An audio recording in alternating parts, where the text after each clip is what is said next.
Hey everybody, it's Dr. Josh here. I'm at the office in Connecticut, and I wanted to share with you a quick little story about a prescription that I have been writing a whole lot of lately, and I think it's a prescription that might benefit you too. So here's what I'm talking about. There was a study that was published in a medical journal called Emotion just earlier this year, and what this study looked at was the impact of positive emotional states on markers of inflammation in the body. Now, let me set the stage here a little bit. It's long been known in science, and there's been many studies that have evaluated the reality that negative emotional states, depression, anxiety, sadness, cause physical negative reactions. So negative emotional states are associated with negative physical health outcomes.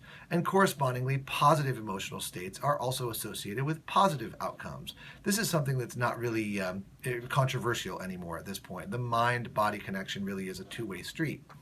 But what this study recently published looked at was the differential effects of different types of positive emotions on markers of inflammation. Now, positive emotions can be all over the map. Things like amusement or awe, compassion, contentment, joy, love, pride. These are all different nuanced positive emotional states. And what the research question was in this study is any one of those positive emotional states more associated with better health outcomes? So what the researchers did here was they used a questionnaire that's called the Dispositional Positive Emotions Scale that measures participants in the study's experience in daily life of these various different types of positive emotions.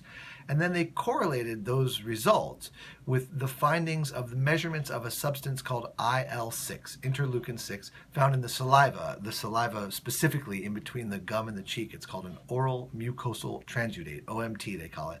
So they looked at the dispositional positive emotion scale, and then they looked at salivary studies and markers of interleukin-6.